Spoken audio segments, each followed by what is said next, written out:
우리 말씀을 이렇게 읽어보면 감이 안 잡혀요. 도대체 어떤 모습인지. 그래서 잠깐 PPT를 한번 좀 띄워주시기를 바랍니다. 등잔대의 모습을 한번 좀 볼 텐데요. 예, 이렇게 만들어졌습니다. 이것이 금 한 달란트, 그러니까 34kg이 된대요. 어마어마한 양입니다. 그런데 이것을 쳐서 만든다. 이게 주저가 아니라고 그랬죠. 지난번에도 석재소가 쳐서 만드는 거라고 그랬죠. 이것도 쳐서 만드는 거예요. 이렇게 먼저 모형을 따서 진흙으로 저렇게 모형을 만들고 부으면 균형도 더 잘 잡을 수 있고 더 아름답게 만들 수는 있어요. 그렇지만 분명히 여기서는 쳐서 만들라, 강조하는 부분이 있어요. 쳐서 만들라.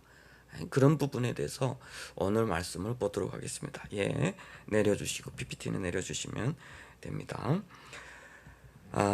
우리가 지난주부터 시작해서 성소에 있는, 지성소에 있는 법궤 속죄소, 그리고 지난주에 진설병 상을 보고 오늘은 이렇게 또 금 등잔대를 보도록 하겠습니다. 왜 이것들이 그렇게 중요하냐? 구약 시대의 제사 기구에 불과한 것이 아니냐라고 볼 수도 있어요. 그렇지만 오늘 본문에서도 또 강조하는 부분이 있죠.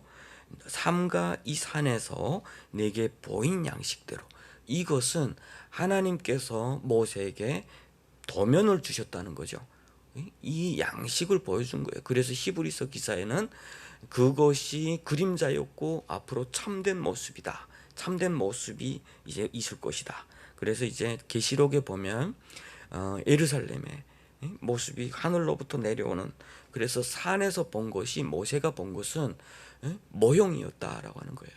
그래서 구약 시대의 이 모형은 참된 것의 그림자이기 때문에 이 모습을 통해서 우리에게 주시는 하나님의 중요한 메시지가 있다라고 하는 거예요. 그래서 제가 바라옵기는 이것들이 끝나고 나면 우리의 마음 속에, 우리의 기억 속에 이 그 성막이 이렇게 다 보였으면 좋겠어요. 그래서 나의 위치, 그리고 어떤 자세로 예배해야 되는지, 하나님의 뜻이 무엇인지를 좀 아는 우리가 됐으면 좋겠습니다. 그러면 우리는 흔들리지 않게 될 거예요. 우리 위치를 잘 알게 될 것이고, 하나님의 뜻을 알게 될 것이고, 세상의 어떤 풍파와 어려움 가운데서도 우리 신앙을 잘 지키게 될 것이고, 하나님의 은혜의 보좌 앞에 담대히 나가게 될 것입니다. 그래서 오늘도 그렇게 어떻게 만들어졌는지, 그 양식과 그 소재와 그 기능을 통해서 하나님께서 우리에게 주시는 그 말씀을 한번 찾아보고자 합니다. 자, 우리 좀 전에 이것은 순금이라고 그랬어요. 순금을 쳐서 만들라 라고 이렇게 말씀하고 있어요. 그런데 이 순금을 쳐서 만드는데, 순금은 보통 이스라엘 사람들의 그 속에는 정결함이 있어요. 정결함. 왜냐하면 합금이 없이 순금이라고 하게 되면 그 순수함, 그 정결함, 그리고 보배로움, 그것이 이스라엘 백성들 가운데 금을 바라보는 그 가운데 있다라고 하는 거예요. 그래서 말씀해 보면 이제 이스라엘 백성들이 죄를 범하고 바벨론의 포로로 끌려갈 때에 그 에레미야 애가에는 이렇게 외치고 있는 것을 볼 수가 있습니다. 슬프다, 어찌 그리 금이 빛을 잃고 순금이 변질하였으며 성소의 돌들이 거리 오기마다 쏟아졌는고. 순금에 비할 만큼 보배로운 시온의 아들들이 어찌 그리 토기장이가 만든 질항아리 같이 여김이 되었는고.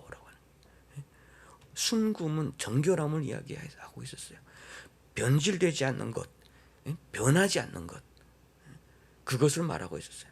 그러니까 순금으로 만든다라고 할 때는 하나님 앞에 거룩함을 말하는 거예요. 조금도 흠이 없이 하나님 앞에 순수함으로 나가는 그 모습을 이야기를 하고 있는 거죠. 그런데 쳐서 만든다. 우리 지난번에도 제가 말씀을 드렸는데 크게 만드는 데는 두 가지가 있어요. 그것을 쳐서 만드는 것을 단조라고 해요. 단조. 그리고 모형을 따서 쇳물을 녹여서 거기다 부어서, 그리고 그 모형을 떼내면 그 모양 그대로 있는 거, 그걸 주조라고 그래요. 주조. 그런데 여기에 왜 하나님께서 쳐서 만들라고 했을까라고 할 때 우리 그 보면은 낫이나 뭐 도끼나 이런 그 예리하게 사용되는 물품들은 보통 주조에서 만들지 않아요. 약하거든요. 다공성이라고 해서 그 안에 미세한 구멍들이 많이 있어요. 그러다 보니까 밀도가 떨어지는 거죠. 주조에서 만들면. 그리고 주조에서 만들면 거기에 불순물들이 끼울들 수가 있어요. 그래서 합금을 만들 때 주조할 때는 그렇게 녹여서 함께 넣어서 틀을 만들어내는 경우가 있어요. 그런데 쳐서 만들다 할 때는 그 밀도를 더 강하게 합니다. 쳐서 만든다. 그래서 그 내구성이 어떻게 보면 뭐 몇 배, 7배까지 더 강해진다고 그래요. 쳐서 만들면. 35kg이나 되는 이 금이 하나하나 촛대를 만들어낼 때에 강하지 않으면 순금이 약하잖아요. 굽으로 들거나 그렇게 될 수가 있어요. 그래서 만드는 것은 시간이 많이 들어요. 그리고 그렇게 딱 이렇게 틀을 만들어 놓은 것처럼 규격이 정확하지 않을 수도 있어요. 그만큼 그 정확하기 위해서는 그만큼 또 갈고 닦고 해야 돼요. 그만큼 시간은 더 많이 들어갑니다. 품은 더 많이 들어요. 그런데 우리 성경에서 딱 우리에게 가르쳐 주는 것이 있어요. 이게 하나님이 하시는 방법이, 일하시는 방법. 하나님은 밀도에 관심이 있어요. 속도에 관심 있는 분이 아니세요. 세상은 결과가 중요시해요. 결과가 중요시되고 속도를 중요시해요. 그래서 지금 올림픽 기간인데 이 올림픽 기간 동안에 어제도 제가 그 이제 설교 준비를 하다가 축구를 바라보면서 이렇게 비참하게 이렇게 지는 걸 마음이 많이 상하기도 했는데 또 배구에서 이기고 뭐 샤브로에서 이기고 뭐 이렇게 하면서 또 조금 이렇게 위로가 됐어요. 우리 지명이가 지금 저 격하게 공감을 하고 있는데 그런데 이 경기라는 건 뭐예요? 세상이 가르쳐주는 건 뭐죠? 1%의 사람이 되기 위해서 열심히 뛰어라. 1%의 사람이 되기 위해서 열심히 뛰어라. 그런데 성경은 우리에게 가르쳐주는 것이 1%를 위해서 99%를 포기해서 살아가지 말라는 거죠.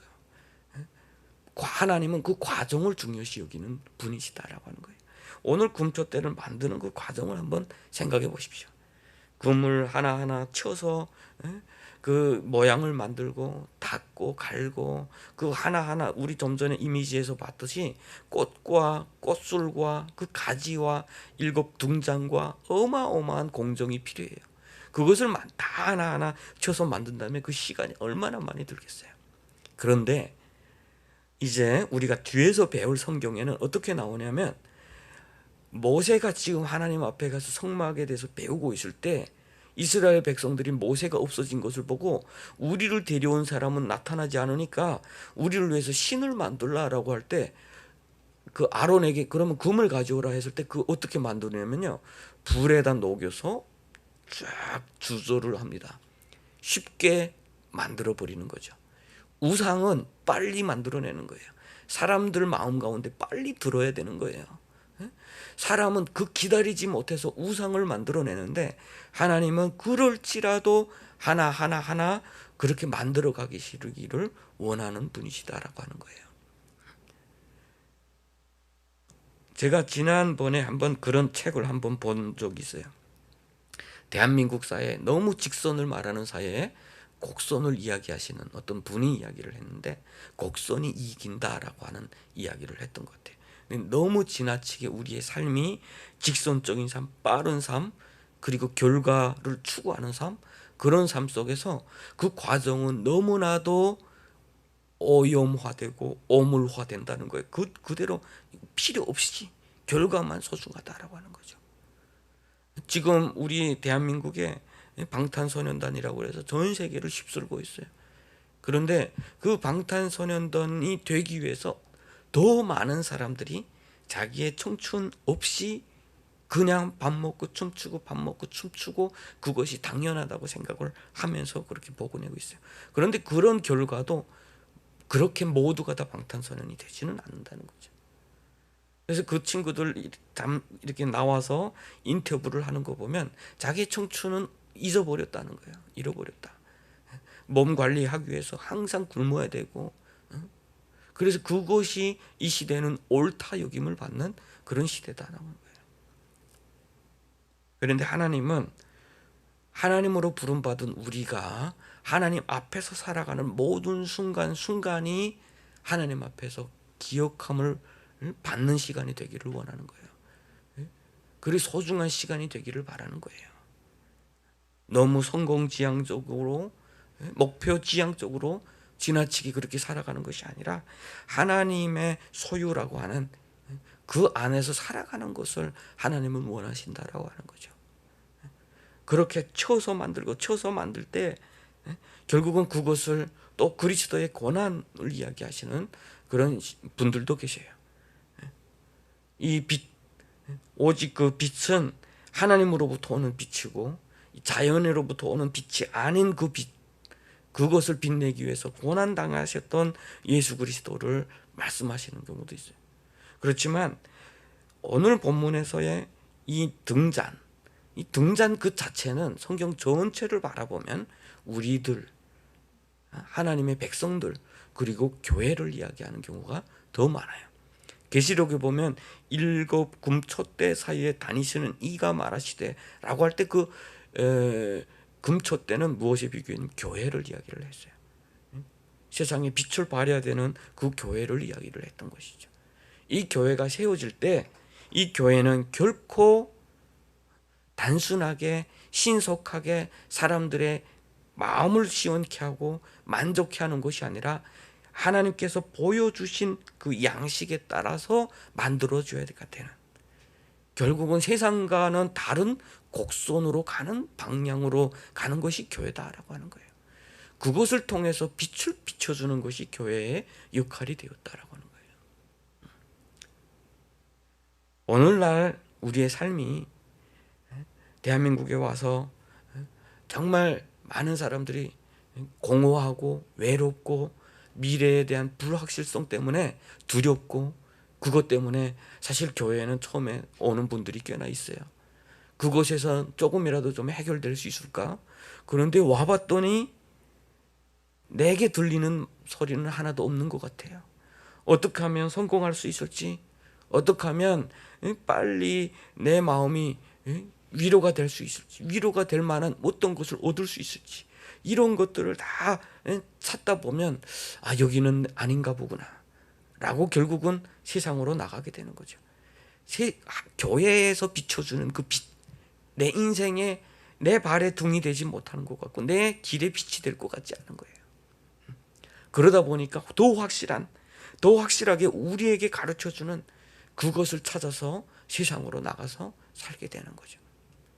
저도 처음에는 그 중국에서 그렇게 방황할 때 지난번에도 한번 이야기했습니다만은 성경 통독 학교 간다고 그래서 따라갔다가 보니까 탈북민 5명만 있는 학교라고 했는데, 저는 학교라는 것은 나에게 뭔가 지식적인 욕구, 그리고 우리가 왜 이렇게 살아야 되는 그것들 좀 알고 싶었고, 뭐 신분증도 좀 해주는 것 같았고, 그래서 찾아갔는데 가보니까 그냥 5명만 아파트 하나 내고 거기서 5명 모여서 그걸 학교라고 부르고, 선생은 선교사고 가르쳐주는 건 성경이고, 실망이 그대로 절망이더라고요. 사실은 나에게 필요한 건 그게 아닌데, 나는 정말 갈급한 것이 너무 많은데 성경 앞에서 하나하나 성경을 읽어가는 곳 가운데 과연 길이 있을까라고 하는 거예요. 하루빨리 내가 필요하는 것 빨리 그것을 채우고, 내가 생명의 그 위태롭고 신분이 불안정하니까 그것부터 빨리 얻고, 그것이 먼저인데 이렇게 앉아서 시간을 낭비하면서 성경을 읽는 것이 과연 미래가 있을까? 이게 제일 많이 갈등했던 거예요. 우리 주님께서 우리에게 말씀하시는 것이 너의 길과 나의 길은 다른 것이라고 그러잖아요. 너의 생각과 나의 생각은 다르다. 우리가 원하는 것은 빠른 결과, 캄캄한 어둠에서 빨리 빛을 보고 그것에서 저거구나라고 하는 것을 빨리 찾고 싶어하는 그 간절함이 있는데, 성경은 그렇게 이야기를 하지 않는 거예요. 아닌 곳 같은 데 가서 시간을 허비해야 되는 거예요. 하나님의 말씀이, 하나님을 만나는 사람이 그 과정이 대부분 다 그런 과정을 거치게 되더라고요. 그렇게 앉아서 하루하루 성경 통독을 하면서 시간이 지나갈 때 어느 날 갑자기 하나님께서 저의 마음 가운데 역사하시기 시작하면서 이거구나, 이거구나. 그러면서 받아들였던 그 말씀, 그리고 믿었던 그 예수 그리스도, 그 시간이 나에게는 가장 소중한 시간이었고, 평생 내가 열심히 노력하고 쟁취해서 얻을 수 있는 그것과는 다른 것이었다. 다른 그 소중함이었다라고 하는 거예요. 그것은 자연에서 나온, 그 자연에서 끊임없이 그 금을 재련해서 만들어낸 그 순도가 90%에 달하는 그 순금, 90% 이상이 되는 그 순금, 그것만이 아니라 그것을 또 갈고 닦고 치고 해서 만들어내는 금잔과 같은 것이었다라고 하는 거죠. 34kg는 그 가격이 지금 그 가격을 이렇게 계산해 보신 분들이 있더라고요. 45억인가 된대요. 어마어마하죠, 그 가격이. 그런데 하나님께서 왜 그렇게 금으로 그것을 만들게 하셨을까? 과거에 우리 한국 교회에서 이 성막을 그대로 한번 재현해 보자라는 시도가 있었어요. 지금 그렇게 순금으로가 아니라 이렇게 그렇게 만든 데는 있다고 해요. 근데 어떤 분들은 진짜 이 금을 순금으로 한번 만들어 보자라고 하는 그런 생각들이 있었다고 해요. 그런데 가만히 보니까 도적이 들 것 같더래요. 이건 거룩함의 장소가 아니라 도적들이 들어와서 그 금잔대, 그 금잔 하나만 가지고 가도 얼마입니까? 그 가격이. 사람들은 그것을 추구하고 다닐 테니까. 그래서 포기를 했다고 해요. 사람들이 추구하는 그 금의 가치, 금의 가격, 그게 아니라 하나님이 만들어 놓으신 그 가치는 그 쳐서 만들어내는 가치예요. 쳐서 만들어낸 가치고, 깎아서 만들어낸 가치고, 그렇게 하나하나 만들어서 빛을 비출 때의 가치가, 그것이 오늘날 교회예요. 교회. 결국은 인천 한나라 운행교회의 그 가치는 바로 거기에 있다고 저는 생각을 합니다. 저 북한 땅에, 또 지금 대한민국에 살고 있는 우리 수많은 탈북민들 가운데 흑암에 행하고 사망의 그늘에 앉은 그 백성들에게 예수 그리스도의 그 빛을 비춰줄 수 있는, 그 빛을 담아서 비춰줄 수 있는 그 금등잔이 되는 것, 그것이 오늘 우리에게 주신 사명이기도 한 것 같습니다. 또 본문에 보면 이 모양을 보면, 우리가 모양을 보면 무엇과 같았죠? 나무와 같았어요. 이 나무와 같고 꽃이 핀 것과 같았어요. 여기서 꽃을 말하는데, 여기서 살구꽃이라고 하는 게 사실은 거기에는 살구꽃이 아니라 아몬드라고 하기도 해요. 또 그 꽃은 또 다른 꽃이다라고 말하는 분들도 있는데, 이 꽃의 히브리어의 의미가 파수꾼이라는, 지키다라는 의미가 있어요. 그리고 가장 먼저 피인다라고 합니다. 겨울을 이기고 가장 먼저 피는 꽃이다라고. 그래서 이 히브리어 언어 가운데 그 꽃 말할 때는 항상 같이 떠올려지는 단어가 깨어 있어야 되는 것, 파수꾼, 지킴, 그것이 항상 함께 있다라고 하는 거예요. 그리고 한 덩어리에서 같이 가지를 치고 돋았는데 그것이 7촛대가 되었다. 한 덩어리로 되었다, 나무 모양으로 되었다, 그리고 파수꾼이라는 의미가 있다. 여기에 또 그것이 사명이 있다라고 하는 거죠. 하나님께서 산에서 삼가 너에게 보여준 모양대로 만들어라고 했을 때 그 모양 가운데는 우리에게 주시는 그 사명이 있다라고 하는 거죠. 오늘날 우리 교회는 그 수많은 사람들이 말씀을 연구하면서 서로 다른 해석을 놓고 교단이 갈라지고 교파가 갈라지는 그런 문제들이 사실은 있어요. 그렇지만 그 가운데서 변치 않는 것들이 있는데, 그것이 뭐냐면 예수 그리스도는 우리의 구주시다라는 그런 고백은 변하지 않아요. 그것이 뭐냐면요, 하나의 한 덩어리에서 가지는 여러 가지를 쳤지만 그것은 한 몸이다라고 하는 거예요. 한 몸이다. 교회는 서로 다른 직업을 가진 사람들, 서로 다른 취향을 가진 사람들의 모임이기도 해요. 그렇지만 그리스도 안에서 우리가 거듭남을 받은 예수 그리스도의 피를 나눈 형제고 자매다라고 하는 겁니다. 믿으십니까?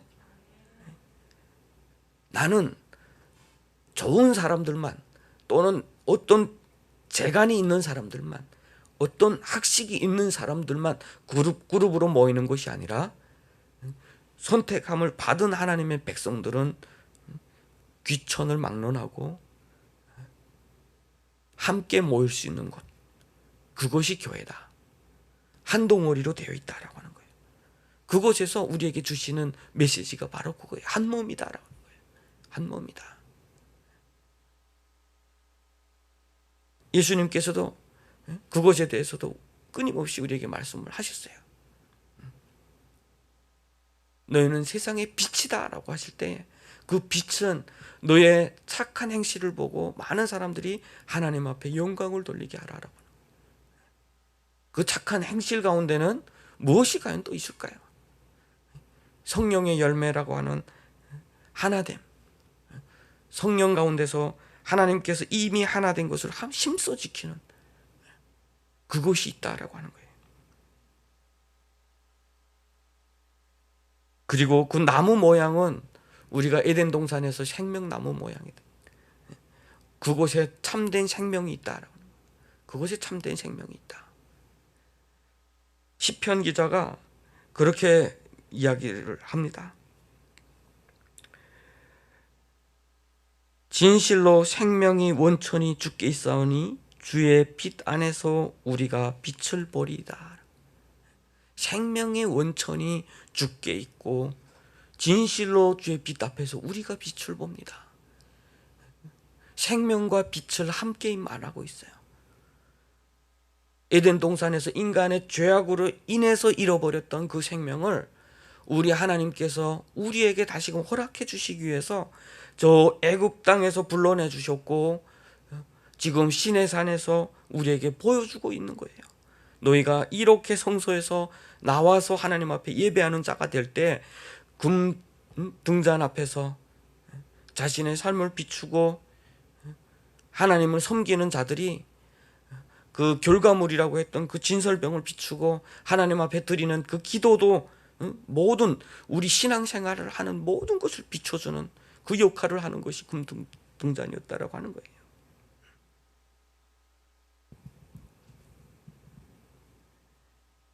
생명 아닌 것, 우리 지난주에도 이야기를 했습니다.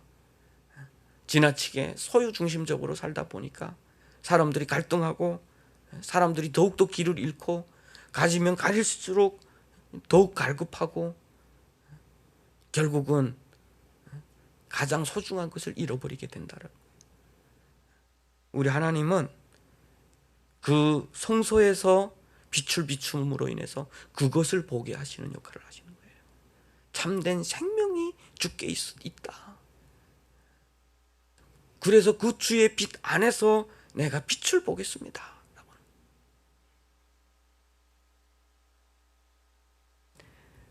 살다 보면 답답한 일들도 많아요. 세상 모든 일이 다 자기 뜻대로 되는 일이 없죠. 인간관계에서, 그리고 나의 개인의 어떤 욕망의 문제에 있어서, 관습의 문제에 있어서, 나의 생각의 문제에 있어서, 세상과 다른 나, 세상과 달리 살아야 하는 나 때문에 갈등하기도 하고 힘들기도 하고. 세상에서 가장 쉽게 사는 것은 뭐예요? 자기의 욕심대로 그냥 살면 되는 거죠. 자기의 욕심대로 살면 돼요. 그런데 그 욕심을 내려놓고 하나님께서 가라고 하시는 그 길을 바라보는 그곳에 벌써 갈등이 생기고 벌써 유혹에 빠지고 흔들리기 시작을 하는 거예요. 그래서 하나님이 우리에게 그 등잔은 쳐서 만들라고 하신 것 같아요. 쳐서 만들라. 그래서 강하게 연단이 되고 그것이 잠깐 빛으로 사용되고 또 다시 구부러지고 사용되지 못하는 것이 아니라 오래 지속적으로 오래 사용될 수 있도록 우리에게 그렇게 말씀하고 있는 것 같아요. 그리고 마지막에 그 기능을 보면 비춘다라고 하죠. 비춘다. 등잔 7을 만들어 그 위에 두어 앞을 비추게 하며 라고 하죠. 결국은 그 등잔은 비추는 역할을 하는 거예요.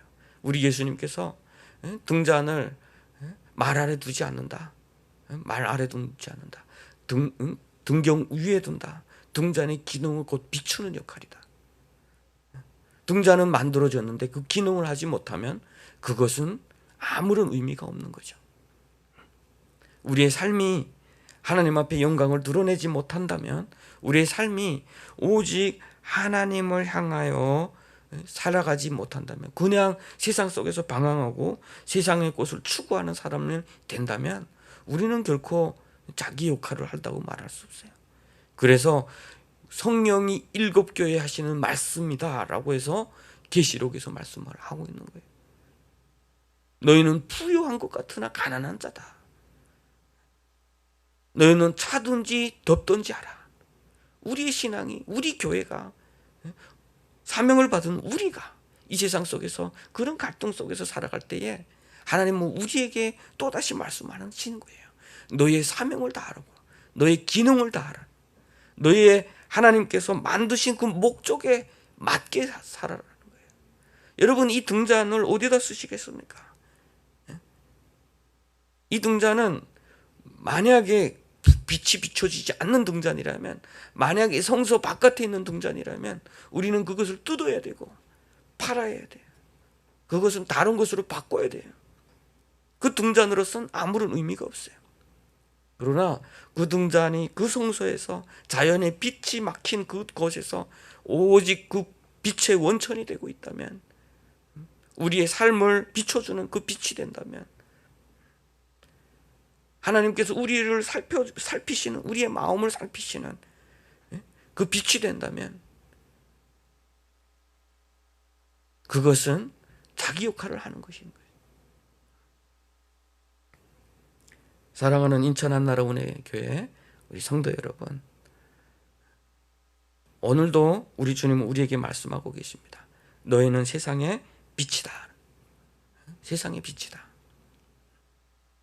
이 땅에 먼저 빛으로 오신 우리 주님께서 사망의 그늘에 앉아있는 우리에게 빛을 비춰주셔서 그의 기이한 빛에 들어가게 하신 그 아름다운 덕을 선포하게 하시려고 우리를 하나님의 나라 삼으셨고 거룩한 제사장 나라로 삼으셨다는 거예요. 왕 같은 제사장으로 삼으셨다는 거예요. 그러면 그 아름다운 덕을 우리는 선포하고 있습니까? 아름다운 덕을 우리는 이 땅에서 우리 이웃에게, 또 우리 가정에서, 우리 자녀들에게, 이 국가에서 우리 국민으로서 이렇게 비춰주고 있느냐라고 하는 것이죠. 시편 139편 그 기자는 그렇게 말씀을 하고 있어요. 하나님 앞에는 빛과 어둠이 같다. 왜냐하면 하나님 그 자체가 빛이시기 때문에. 하나님 앞에는 그늘이 있을 수가 없어요. 숨겨지는 곳도 없어요. 우리 오늘 말씀 교동문 읽었던 것처럼 모르시는 것, 우리 마음 모르시는 것 하나도 없어요. 성서에 비춰졌던 그 등잔이, 자연의 그 빛은 그 그늘이 있고 어둠이 있고 그곳에서 나의 악함과 여러 가지 죄악을 숨길 수도 있지만 그 등잔에서 비추는 빛, 하나님의 빛은 우리의 마음속을 다 비추는 빛이라는 거예요. 숨길 수가 없다. 그것이 오늘 우리가 보는 말씀이고 우리가 묵상하는 말씀이고 우리가 의지하는 말씀이다.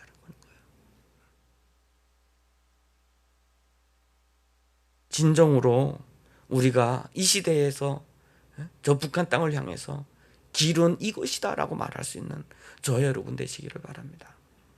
제가 지난번에도 자주 말씀드립니다만 우리 먼저 예수를 믿었던 중국에서 예수를 믿었던 우리 많은 친구들 북한에 끌려나가서 이 나라는 예수를 믿어야 삽니다라는 그 한마디 때문에 순교를 당하고 정치범죄에 끌려가고 그 빛을 비춰주는 거예요. 이것이 길입니다라고 가르쳐준 거예요. 그리고 본인들도 그렇게 살아간 거예요.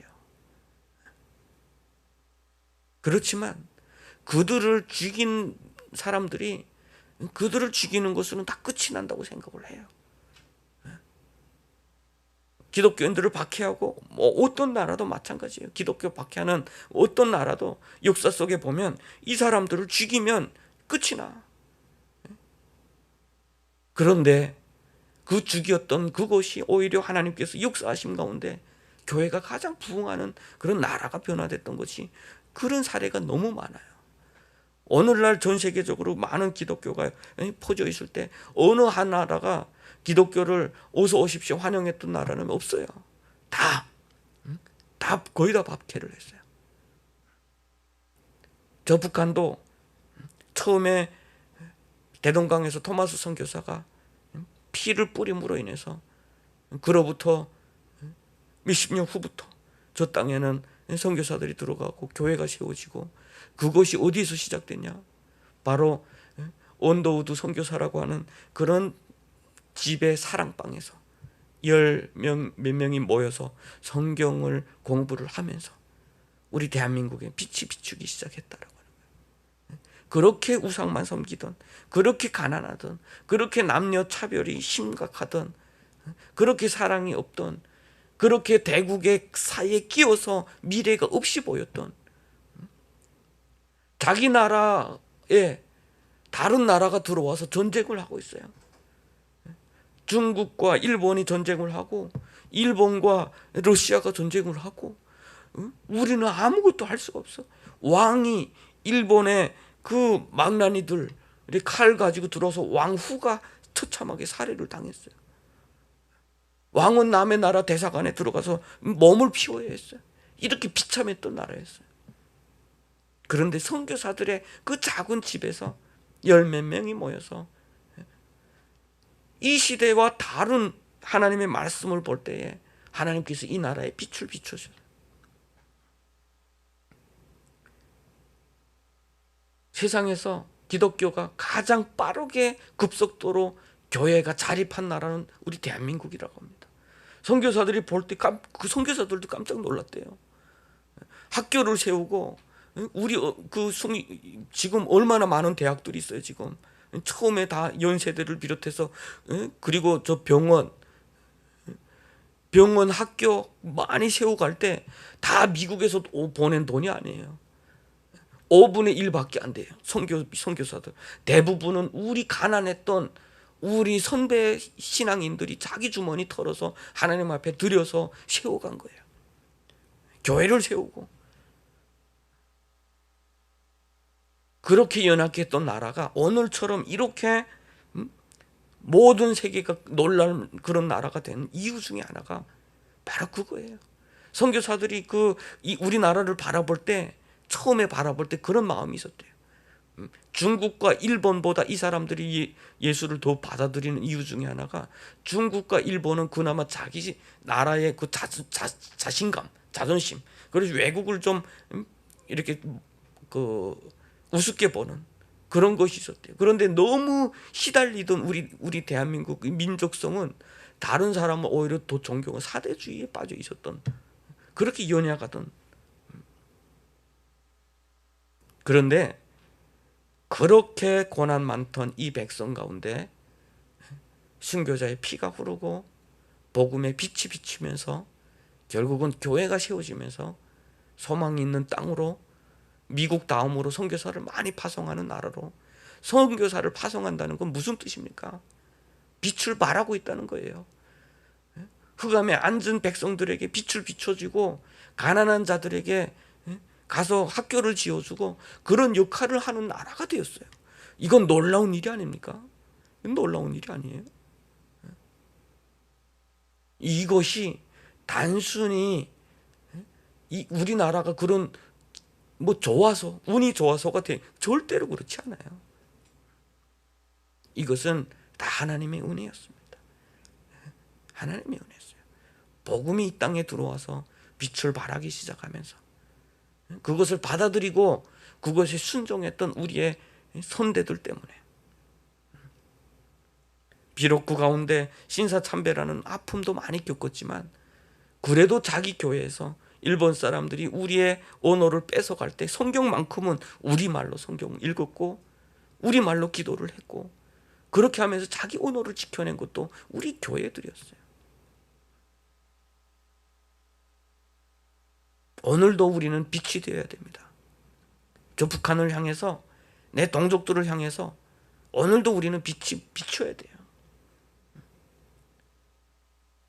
저 북한 땅 고난의 행군 시절에 저 중국 땅에 살려고 생존하려고 탈북했던 수많은 사람들, 그런 사람들을 도운 데가 교회잖아요. 교회였어요. 지금도 마찬가지예요. 지금도 저 북한에 있는 가족들에게 돈을 보내주고 그래도 돈을 보내주라고 하고 다 교회들이에요. 앞으로도 마찬가지일 겁니다. 저 북한의 희망은 결국은 하나님밖에 없어요. 복음밖에 없어요. 우리 대한민국에서 살아보지만 대한민국의 이러한 경쟁적인 문화, 갑을관계가 분명해서 갑질하는 그런 문화, 그리고 오직 성공한 자, 1등한 자만 칭찬받는 그런 문화,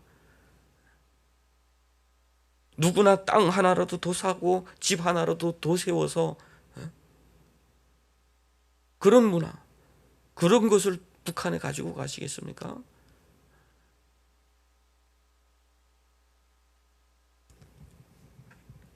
하나님께서 저 땅에 비록 흑암 가운데 있지만 저 땅에 복음의 빛이 비춰주는 순간 하나님은 저 땅에 역사하실 줄로 믿습니다.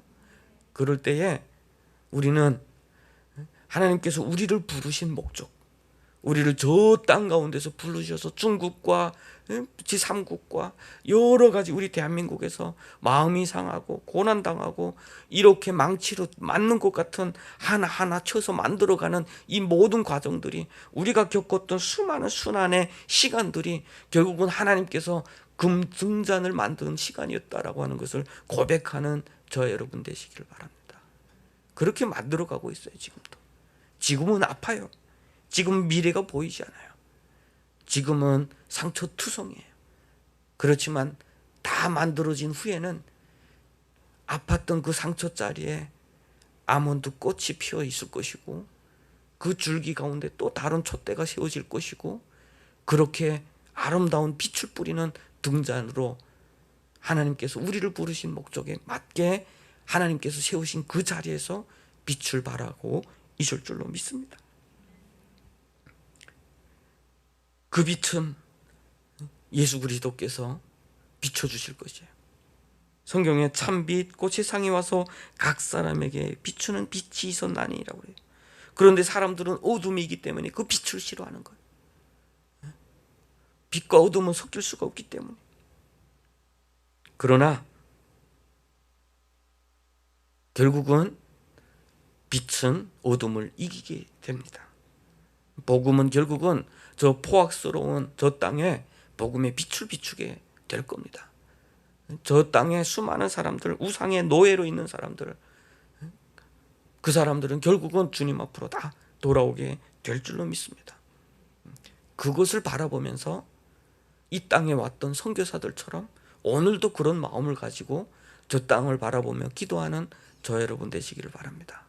우리가 비췄던 작은 빛은 저 북한 주민들의 어둠 가운데 있는 북한 주민들에게 희망이 되고 소망이 될 줄로 믿습니다. 기도하겠습니다.